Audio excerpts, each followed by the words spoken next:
évangélisation s'inspire de notre grand principe, avant tout, rendre noir à connaître Dieu. Ils le connaissent déjà depuis leurs ancêtres. Ils prient et se soumettent à Nzambi Mpunu, que je sache, et aussi à Nzambi Mawezi. Ils savent que tu es Velay. Ayons le courage de l'avouer, vous ne venez pas leur apprendre ce qu'ils savent déjà. Industriel, c'est-à-dire que vous interpréterez l'évangile de la façon qui sert une partie du monde. Oui, mais à la seule différence que Bango n'a pas dit, n'Amérique n'a pas comprendre les pharisiens, les scribes, parce que Bango batinda ki Bango te. Bango nde bazala qui contre au moni eloko soki ye sika. Donc rénovation soki ye mutu azara toujours la première rénovation. Donc Bango bazala qui contre mutu. Mais différence des alliés était bas explorateur tant bayaki bayibsi Bango ke beaucoup te Bango makama Nzambe te parce que Nzambe Bango bayebi Bango.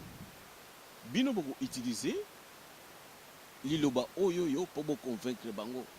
Bayibsi Bango ke beaucoup côté Bango mais so baye pas na bino. Bolia na Bango place mon côté. Donc Bango bazaki batu moko oyo à partir de bazo boya bayeba ki bosala na ndengwana. Na yebije soki makama oyo yebila on te ndengi ozoloba ezaka ndenge wana mais seulement ngai nazozonga toujours na ebandeli parce que nazomona ke ezalaki disons une façon de faire oyo ezalaki ya sika te ezalaki nango ya kala parce que Yesu ayaki ye moko alobaki ayaki mpona accomplissement mpona koaccomplir oyo elobamaki bien avant. Mais oyo elobamaki bien avant ntango ye ayaki en fait rôle azalaki kojouer azalaki koluka koéclairer kopesa sens véritable sens ya mai oyo elobamaki parce que na mukanda ya Nzambe parce que bato oyo bazalaki koutiliser mukanda ya Nzambe bazalaki kotransformer sens ya makambo oyo elobamaki mpona intérêt na bango moko propre. Alors ye ntango azalaki kolobela bango c'était mpona koramener bango à la raison.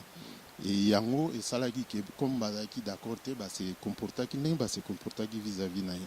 Alors ba ko longtemps ba yaki et salamaki la même chose. Bazalaki ko utiliser parole pona ba intérêt na bango moko propre mais hors parole et comment maki na sens ya ko luka ko défendre ba intérêt na yo propreté. Yango moni la même chose et salamaki et pas une biso na période coloniale. Ndengi na tango la lumière à botamaki et na période na biso pe lumière à botamaki pona ko éclairer sur notre société. Qui sera correctement, directement en liaison avec Dieu. Donc pour vous, la Bible est tournoi africain, vous présente. Bien sûr. La Bible est africaine. Jésus c'est africain. La Bible est africaine. Jésus-Christ c'est. D'ailleurs, il y a bien des gens qui ont écrit Jésus l'Africain. Bon, parler effectivement de nos religions en Afrique.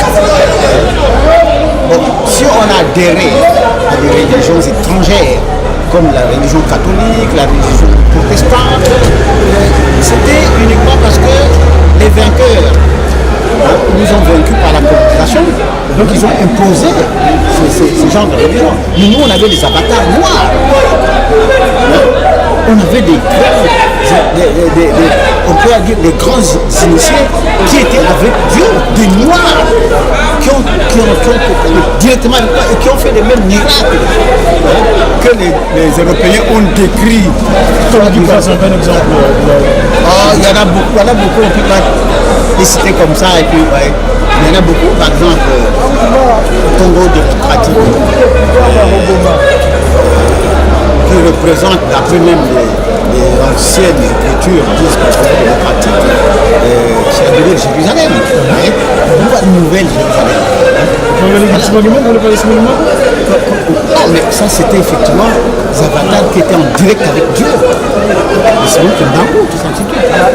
Vous admettez facilement que voilà, Dieu parle à un Européen, tout ça. En fait, l'Européen est plus jeune par rapport à l'Africain qui est plus vieux.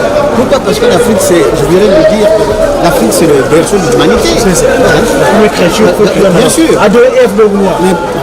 Tous ces gens-là, mais il y a une Bible de King James, où tous les personnages étaient noirs. Cette Bible a été brûlée au Vatican, quand le Vatican était encore à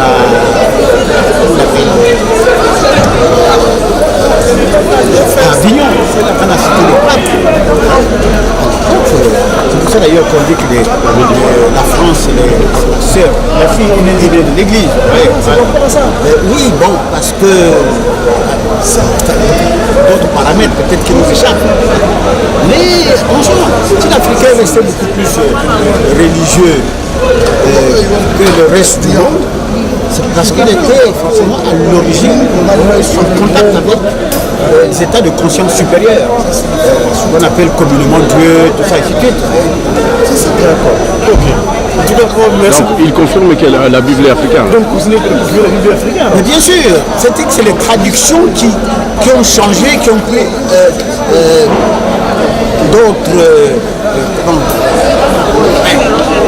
je dirais, qui ont pris d'autres coloris.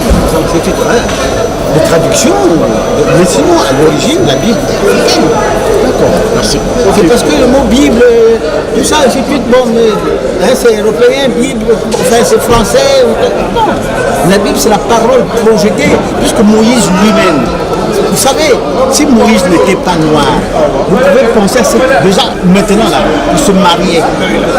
Il y a des blancs, des noirs, tout ça, le mariage n'est pas constamment clair dans ce siècle maintenant.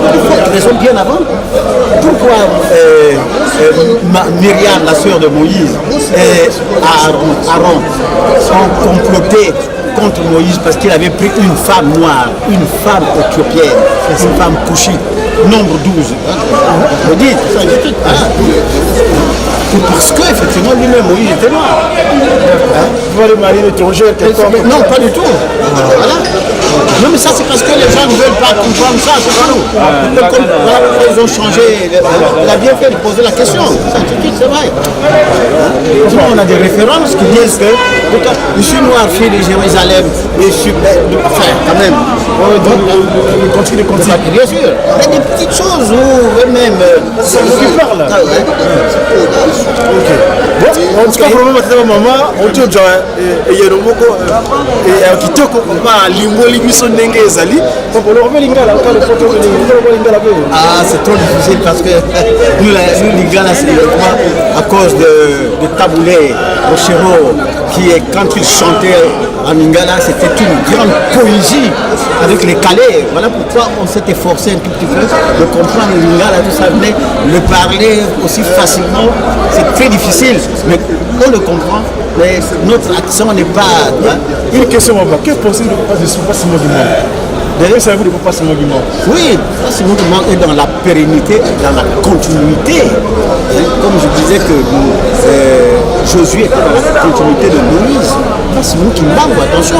Il y a des gens qui quittent même le Brésil, qui vont devoir attendre là-bas, tout ça. Il y a beaucoup de gens qui vont voir. Malheureusement, nous, comme il est tellement proche de nous, on le sous-estime, tout ça. Et c'est quand les choses disparaissent qu'on se rend compte. Mais il était là, non. C'est pas pour rien qu'on appelle Kamba la Nouvelle Jérusalem. Parce qu'il y a son rôle. Mais toi, c'est aussi bien ainsi. Pourquoi? Parce que, vous savez, la politique et la religion ont toujours, enfin, ne sont pas toujours conciliantes. Parce que les religieux veulent imposer aux politiciens qui sont pervers une certaine façon de vivre, un mode de vie qui est justement tiré des Écritures saintes. Mais parmi les religieux aussi, il y a des politiciens. Donc, je ne veux pas je ne veux pas indexer les autres. C'est-à-dire que si vous voyez au Vatican, le pape, tout ce qu'est-ce qu'on parle d'ailleurs, l'église catholique elle est indexée, parce que les prêtres, au lieu d'aller se marier, ça, non, ils sont en train de pervertir les jeunes, tout ça, ainsi de suite, comment on appelle ça, Oui, oui. L'homosexualité. Voilà, vous comprenez. Ça, c'est des choses qui n'existent pas dans La vie religieuse. Voilà, qui ne devaient pas exister. Alors, vous comprenez, c'est tout à fait normal que les Noirs maintenant peuvent. Nangai tuchulanda intervention papa o ali kolakisa moni makamususu mutu mwindu akoyeba kati nzokande batu mususu bazali o bakolandela ngo malamu tata wana lobi ete mais non bible ezali africain aye kolakisa biso ke Moïse azali mutu mwindu na ndenge na ya lobeli ali yebisi biso pe makambo oyo biso zako budele lelo ya nkamba ya lobi ete mais nkamba c'est la nouvelle Jérusalem donc mutu mwindu esengeli a se conférer na nkamba aza na référence ya vie na ye na nkamba sikoyo na makambo wana papa ilikamunya ko bakisa siko na makambo Saki no yo bande bandeli ezali bible na biso papa lobi mukando eza ya biso sango eza na kati eza histoire na biso eza ya peuple wana kuna te papa alobaki akeneki na Israël atuna bango place oyo bakunaki nkolo Yesu Christ ba orthodoxe ba lakisi ba musulman ba lakisi ba chrétien donc soi-disant ba chrétien ba lakisi donc et mon anakite que vraie histoire exacte papa mfumalo papa denge na continue donc na Jérusalem tisiko ba yebite place on ba kundaki nkolo Yesu Christ c'est pour vous dire que eza histoire moko montée de toutes pièces parce que origine nango ezali bisonde ba peuple congolais to ba les 12 tribus d'Israël ezali ba peuple congolais parce que papa lobaka na kati ya Bible papa denge na bano loba sika ya bana Israël botia kibangisi pourquoi zo loba biloko wana soko bozotanga bomoni sika bana Israël to ba jif botia kimbangisi pona nini parce que toujours kobo asika sikoyo po esangisa biso les 12 tribus wana biso to komi ni to komi kombo moko bana ya papa Simon Kimbao te bazongisa muntu Adam na Eva na nkamba na paradis. Merci papa pasteur tu ali kolanda yo tokotika yo te parce que lelo oyo nkamba alobi bible faut l'accès na mokili mais toye pa papa pasteur ya kimbagiste oyo papa komona ye papa révérend et dimvula papa oyebisi biso makambo oyo to komona ngo ezali ya sika pa na biso donc c'est du renouveau oyo tali komona ndenge zolobela biso mais tozonga nano na kati ya bible yango Bible yango tango ye na mikili na biso eyeli biso esengo memba la mususu eyeli biso pasi parce que eloko oyoyo ba mindele bayaki nango pona ete bayako conquérir biso bako tambusa biso to mona ki ete bayaki na Bible pe bate ya biso nzoka nde bayaki po balalisa biso po basala makunde balingi na tina yango mingi kati na biso Bible o balingi yango te mbala mususu bazoko tumba yango papa mbala mususu bako nyata yango yo na kati ya makambo wana nyoso tu wana na oyo bago bayako te ya biso oye yeli biso pasi na oyo bandeko bamoni ete mokanda oyo eza sosi ya biso te ya bamindele yo pana yo moni le ngondenge ni oui bazali penza na raison te pona nini parce que papa Simon Kimbao alobi na tikili bino Bible biso nde tozolanda papa Simon Kimbao papa denge na lobi botanga ka Bible parce que makambo eza na kati ya Bible eza ya biso ndenge na uti koloba mais soki lelo to boyi Bible to koyeba makambo na biso wapi eza na kati ya Bible histoire na biso eza na kati ya Bible makambo nyonso elobami ndenge Adam na Eve basalamaki mutu asali bango ezali papa kisolokele papa dialonga na papa denge na kuntima banzambe mais biso to koyeba ngo parce que ngo balobaki faisons l'homme à notre image mais soki totangi yango te tokoyeba ndenge nini histoire eza ya biso yango na tokoyeba o basapproprier na ye biso tokonisaki ete azali mundele parce que bango ndenge bazwaki histoire yango basapproprier yango eloko nde biso tokopesa alerte bosala makasi na Kimbangu Simon Kimbangu tolingi te lobi oyo Simon Kimbangu basapproprier na bato mosusu yango wana biso totelemeli yango mpenza biso bapanzisa yango tolobi ete non faut totelemisa congolais faut tozonga nsima na ye toloba na ye même si kokotindika faut kotindika ye po akoma na esika wana ayeba ete Simon Kimbangu akonéglige ye tala une seconde te parce que makambo nyonso te eza na maboko na ye papa Deberi tozongi mpa na yo ndenge oyebisi biso ke esengeli tosinvestir mpo na ete toyeba likambo yango ndenge ezaleli Mais qu'on s'investit eza likambo ya malamu. Mais poto kende penza liboso esengeli un Congolais asala ndenge nini par rapport à la Bible, parce que Bible atika pe makamusu eza na sima oyo bino bo se retrouver kuna bakimbangise. Est-ce que makamuni ni penza bino obo mondi penza ke Bible oyo yo bino bokomi nango eloko nazo komona pa na bino botanga ko mikoni surtout. On dirait kutu ba édition nango sala maki pa na bino. Ezali kaka pona ko s'approprier ngo parce que eloko ni bo se retrouver penza bien kuna na kati. Bino bakimbangise. Non mais biso bakimbangi c'est parce que lelo ba to ebele bazolobela papa Simon Kimbangu donc to ba kimbangi c'est ba komi et mingi na ba tendance pe oyo eza un peu diverse. Ouais. Alors biso lelo soki to mbengi bakimbangi c'est to mbengi bakimbangi c'était kaka po to ye tango le kimbangisme komi nango accepté et mututu akoki na ye ko koloba kaza kimbangi c'est un gros problème te biso toza ba kimbangi c'est depuis na koki koloba la nuit des temps dans le sens que depuis mouvement wana et bandaki donc ba parents ngai na koloba te ki ba koko na ngai parce que tata o ya ngai pa bato belé aza koko parce que abotami même avant bana ya papa Simon Kimbangu donc les trois fils de papa. Oui, tata nanga botamaki déjà. Donc tant papa Simon Kimbangu aza ko sala ba makamne wana akendaki ko tala. Donc papa Simon Kimbangu parmi bateau ya éveillé ki ba conscience, tata nanga pe conscience na ye comment qui éveillé. Donc à se retrouver qui na enseignement wana et yi à transmettre na bana na ye o bazaki ya mikolo. Ngana zaki mwa muke. Bana ni baki parce que ngai koko ya tata na ngai ya liboso aza mwana ya 56 donc neveu na ngai ya liboso aza mwana ya 56 ngana mwana ya 63 donc neveu na yo aza plus grand que oui ozomona donc ba grand frère na ngai ya mikolo ba tata na ngai partagea expérience oyo ya ye na période oyo ya 1921 et sali ke ba grand frère na ngai pe ba militaki il y a le kimbangisme pendant la période coloniale.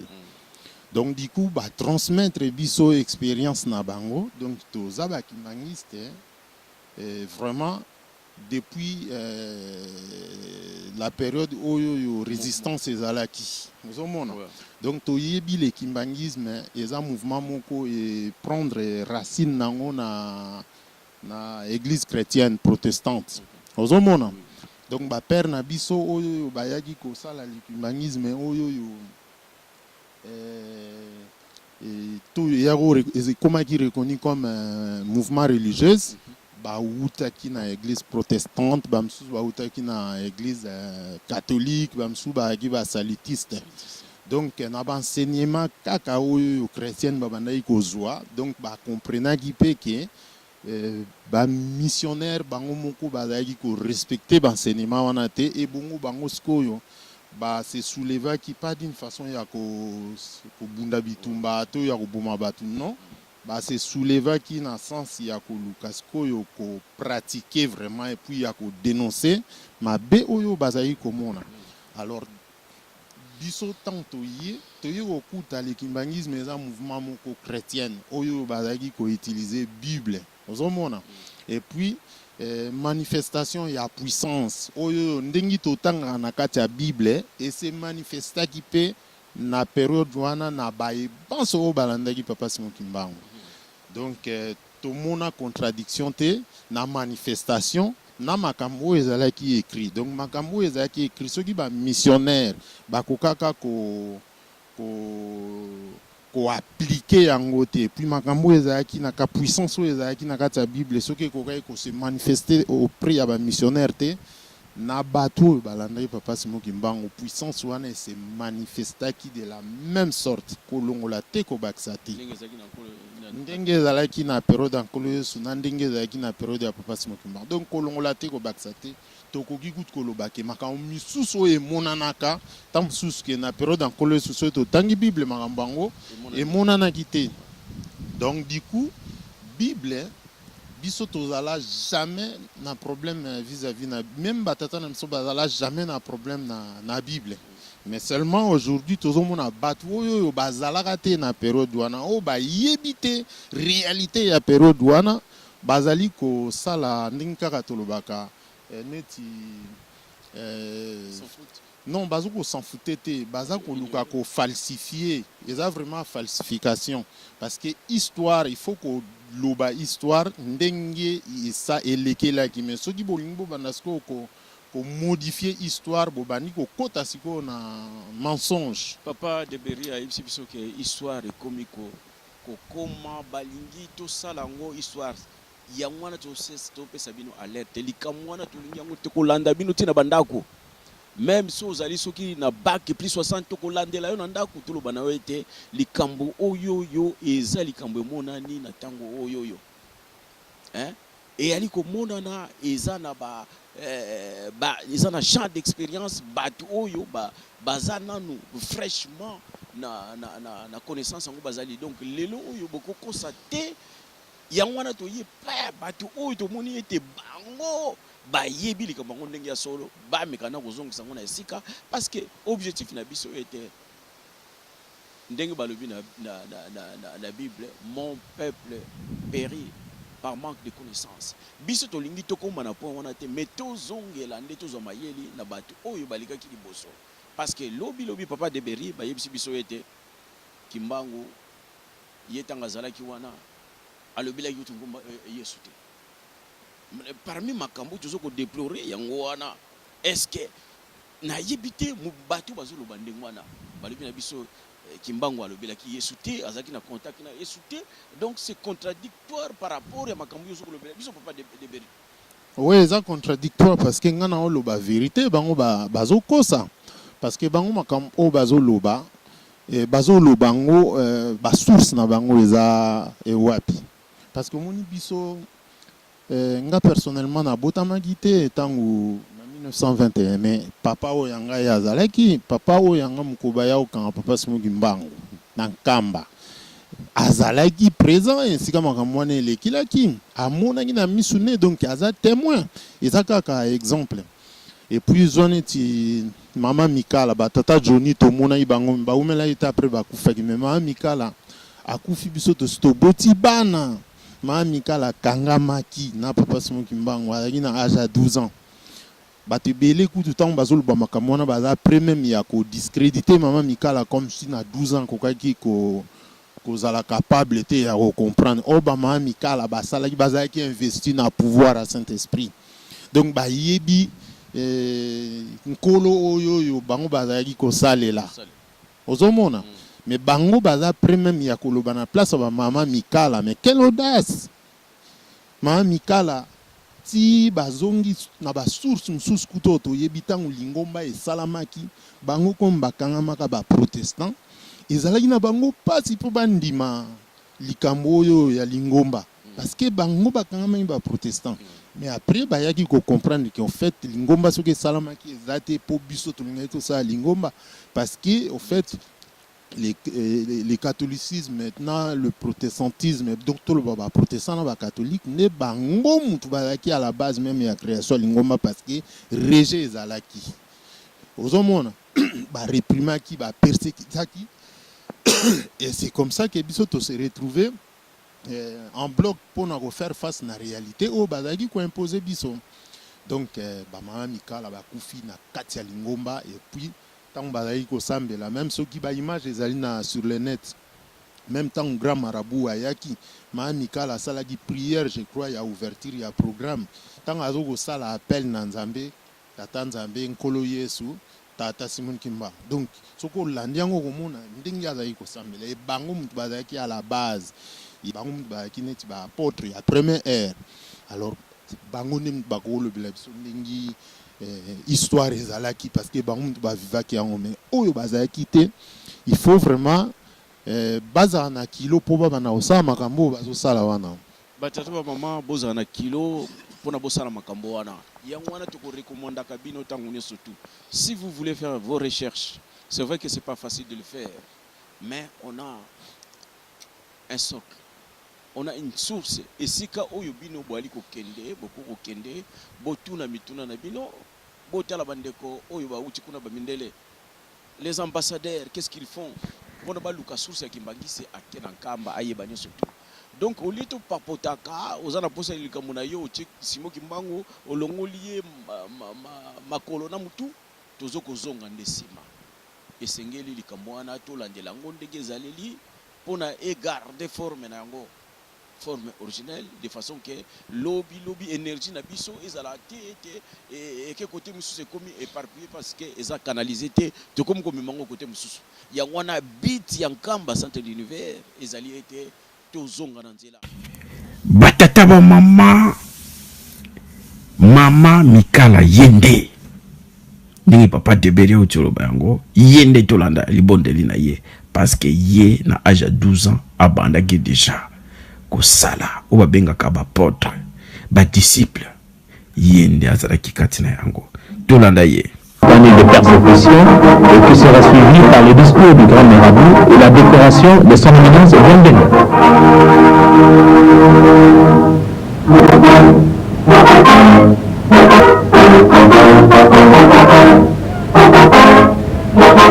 Tunaombele mkungu tatu za vile la se mwana vile la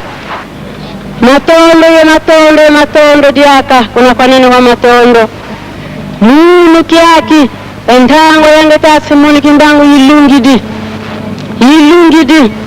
kadi wavaye kili muna boloko vokule jifutu kadi yaka mu boloko ko muna kisavo ntango ifuene uvaye kamu boloko basoko muna kisavo ntango ifuene uvaye kamu boloko basoda bele mkuntela kitu kilikuwa ni kwa ngolo nimbele baka kwenda kutusa nzembo paya kuna na régie papa manager papa Guilain Nsambu accompagné avec tes petits essayer de nous mettre un cantique là pour na été tout mais quand c'est là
Tozongeli bino lisusu batata na ngai ba mama toujours continuer masano oyoyo parce que c'est très important et comme très important.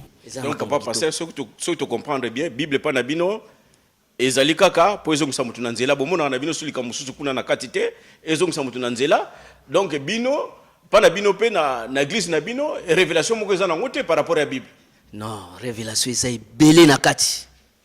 Net nini papa loba na biso. Révélation ya koya ya mulimo musantu. mingi balobaka ete molimo mosantu azali ndeke azali mupepe nzoka nde molimo mosantu azali mutu soki otangi kaka na kati ya biblia okoyeba ete molimo mosantu azali mutu mais bino bokolobaka simo kimbangu wana bible bomonaki wapi na kati ya bible parce que biso tokolukaka place wana ndiko lobi ete molimo santu soki ndenge nini bolobaka pe simo kimbangu wana na bible bomonaki wapi.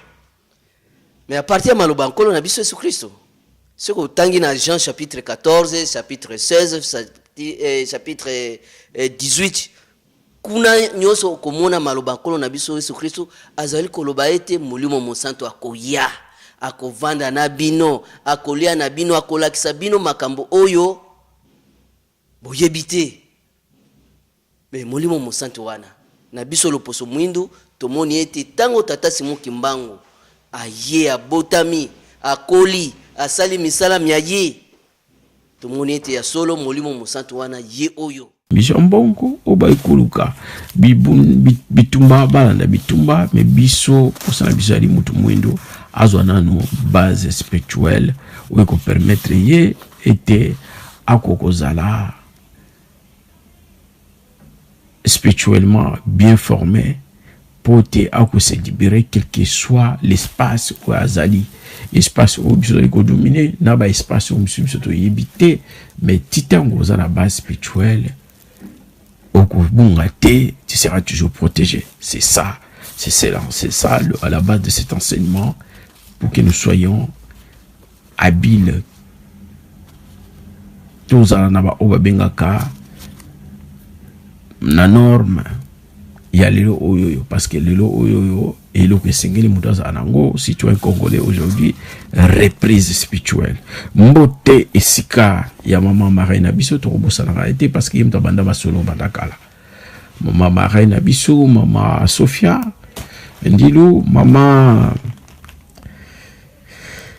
papa Kelvin to bosani été parce que ali moko na biso oyo nzambe pese bibundeli pesaka moi biso moi ba conseil pe makasi papa Adela papa Adrien papa Julien Bolingu les grands kengi papa Julien Bolingu tu pesi mbote mingi sikozali papa Bouzin Lokola les grands chercheurs yende côté kuna masolo na ezo ya to talango bien papa Richard les grands showmen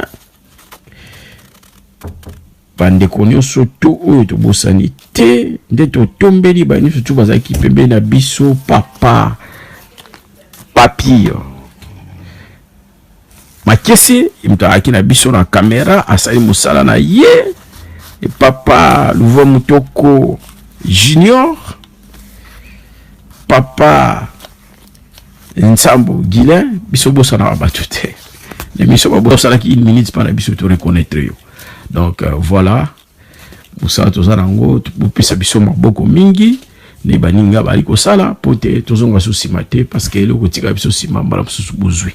Allez, tu sais te tomber le bouton de mingi à la prochaine occasion. Allez, c'était le vôtre de la paix. Moi na yemei, Moussinkamba. Allez, ciao.